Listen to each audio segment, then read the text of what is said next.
لیکن کبھی ایسا دن اس کی زندگی میں نہیں آیا ہوگا جب وہ یہ کہے کہ میں عبادت کر رہا ہوں. لاکھ چوری کی ہو یہ کہے گا کہ میں گناہگار ہوں. چوری کا اپن چلو تمہارے منہ پہ نہیں کہے گا، دل میں کہے گا. زنا کرنے والا کبھی نہیں کہتا کہ میں گناہ نہیں کرتا. شراب پینے والا کبھی نہیں کہتا کہ میں گناہ نہیں کرتا.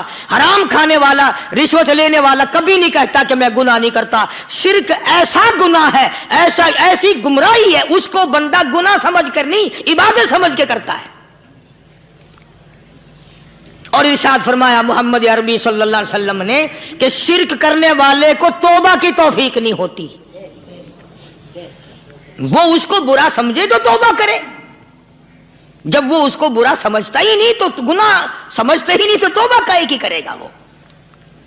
میں عرض کر رہا تھا کہ یہ جو اولیاء کرام ہیں، بزرگان دین ہیں، اللہ والے ہیں، یہ شرک کی لعنت سے آدمی کو بچانے کے لیے. السلام علیکم ورحمۃ اللہ وبرکاتہ. دوستو آپ کی خدمت میں لے کر حاضر ہوئے ہیں قاری حنیف ملتانی رحمۃ اللہ علیہ کا بیان. دوستو بیان بہت ہی آسان زبان میں اور آسان انداز میں ہونے والا ہے، تو دوستو بیان کو مکمل سنے گا آخر تک. چلے دیر نہ کرتے ہوئے بیان کو شروع کر لیتے ہیں. اللہ کے نیک برگزیدہ بندے، مقبول ترین بندے، اللہ والے، اللہ کے ولی، بزرگان دین رحمہم اللہ علیہ مجمعین کے واقعات اور مختصر سے حالات اس نیت سے عرض کر رہا تھا کہ ہمیں بھی اپنے گریبان میں جھانکنے کا موقع ملے.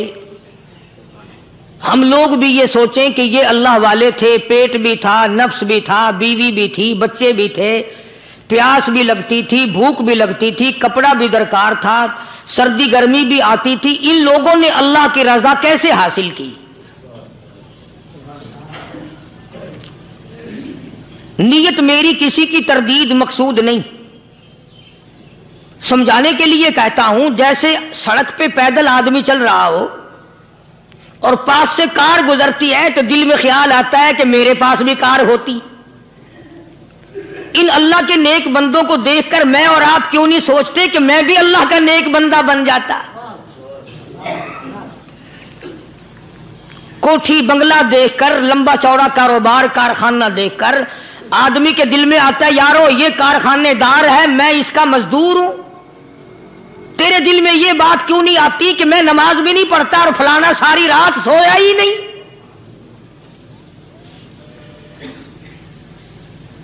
ہم لوگ اپنے معاملات میں، اپنے کردار کے بارے میں آخر کب سوچیں گے؟ وہ کون سی نئی زندگی ملے گی؟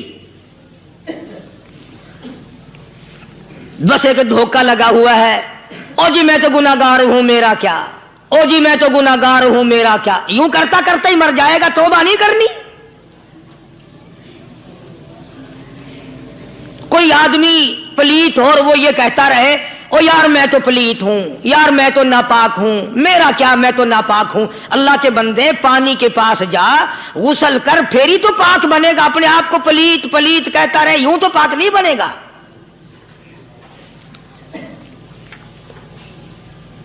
یہ اللہ والے جو ہوتے ہیں آدمی کے اندر کو ٹھیک کرتے ہیں.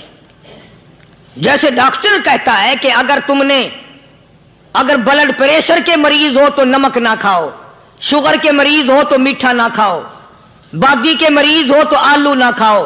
اللہ والا کہتا ہے اگر تمہارے اندر شرک کی بیماری ہے تو خدا کے دروازے کے سوا کہیں نہ جاؤ. اللہ والے اندر کا علاج کرتے ہیں، روحانی علاج کرتے ہیں، اس بیماری کا علاج کرتے ہیں جو قبر میں کام آئے گی. جب اللہ والوں کی مجلس میں بیٹھو گے تو وہ تمہیں یہ بتائیں گے کہ نبی کی سنتوں کے پھول چھوڑ کر بدعت کے کانٹوں کی طرف نہ جاؤ.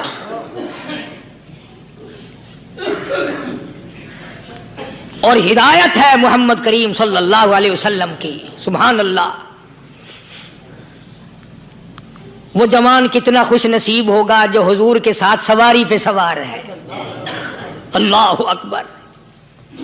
سیدنا معاذ بن جبل رضی اللہ تعالیٰ عنہ کی ذات اقدس ہے، جس سواری پہ محمد عربی صلی اللہ تعالی علیہ وسلم سوار ہیں، اسی سواری پہ صحابی بھی سوار ہے، آپ کے پیچھے سوار ہے. آپ نے 3 مرتبہ ارشاد فرمایا یا ماس، وہ کتنا مقدروں والا جوان ہوگا جس کا نام آقا کے پیارے پیارے منہ سے نکلا. فرمایا یا ماس، او ماس. عرض کیا لبیک و سعدیک، میرے آقا میں حاضر ہوں، میں غلامی میں حاضر ہوں. کچھ نہیں فرمایا. پھر دوسری مرتبہ ارشاد ہوا یا ماس. عرض کیا لبیک و سعدیک، کالی کملی والے میں تیری خدمت میں حاضر ہوں، میں غلامی میں حاضر ہوں. تیسری مرتبہ پھر فرمایا یا ماس. سمجھے آپ؟ یہ تو حضور کو پتا تھا کہ میری آواز اس نے پہلی دفعہ میں ہی سن لی، پکار رہا ہے میں حاضر ہوں. 3 مرتبہ آواز اس لیے دی، یعنی میں جو تجھے بتانا چاہتا ہوں وہ بڑی اہم بات ہے، توجہ کر، دھیان کر اس بات کی طرف جو میں تجھے بتانے لگا ہوں. تیسری مرتبہ ارشاد ہوا یا ماس.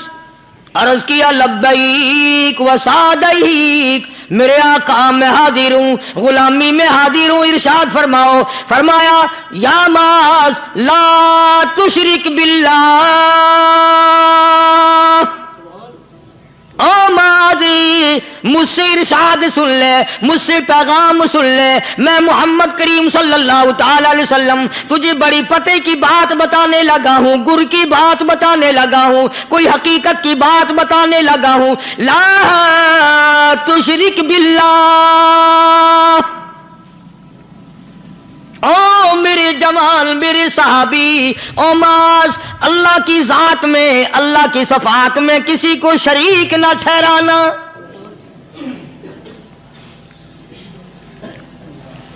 کسی کو بگڑی بنانے والا نہ سمجھنا، کسی کو پریشانی دور کرنے والا نہ سمجھنا، زندہ کرنے والا، مارنے والا، فقیر بنا دینے والا، فقیر کو شہنشاہ بنا دینے والا اس کے سوا کوئی نہیں.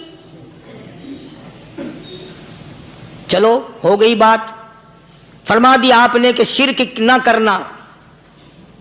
اب ہماری بات سنو، ابھی حدیث کا جملہ باقی ہے جو محمد عربی صلی اللہ علیہ وسلم کی زبان مبارک سے نکلا.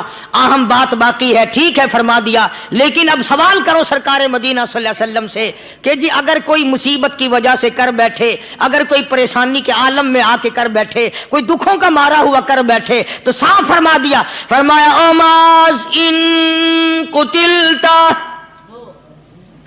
اگرچہ تجھے قتل کر دیا جائے، تیرا ٹکڑا ٹکڑا کر دیا جائے، تیرا قیمہ بنا دیا جائے، اس سے بھی سخت بات آگے فرمائی او حرقتا، چاہے تجھے جلا کر خاک کر دیا جائے، تیرا قیمہ بنا دیا جائے، تجھے جلا کر راکھ بنا دیا جائے، کسی حال میں بھی تجھے شرک کرنے کی اجازت نہیں. اور ایک اور بات میرے سے سن کر پکا کے لے جاؤ. چوری کرنے والا ساری عمر چوری کرتا ہے، لیکن کبھی ایسا دن اس کی زندگی میں نہیں آیا ہوگا جب وہ یہ کہے کہ میں عبادت کر رہا ہوں. لاکھ چوری کی ہو یہ کہے گا کہ میں گناہگار ہوں. چوری کا اپن چلو تمہارے منہ پہ نہیں کہے گا، دل میں کہے گا. زنا کرنے والا کبھی نہیں کہتا کہ میں گناہ نہیں کرتا، شراب پینے والا کبھی نہیں کہتا کہ میں گناہ نہیں کرتا، حرام کھانے والا، رشوت لینے والا کبھی نہیں کہتا کہ میں گناہ نہیں کرتا. شرک ایسا گناہ ہے، ایسی گمراہی ہے، اس کو بندہ گناہ سمجھ کر نہیں عبادت سمجھ کے کرتا ہے. اور ارشاد فرمایا محمد عربی صلی اللہ علیہ وسلم نے کہ شرک کرنے والے کو توبہ کی توفیق نہیں ہوتی. وہ اس کو برا سمجھے تو توبہ کرے، جب وہ اس کو برا سمجھتا ہی نہیں تو گناہ سمجھتا ہی نہیں تو توبہ کائے کی کرے گا وہ. میں عرض کر رہا تھا کہ یہ جو اولیاء کرام ہیں، بزرگان دین ہیں، اللہ والے ہیں، یہ شرک کی لعنت سے آدمی کو بچانے کے لیے ساری زندگی کوشاں رہتے ہیں.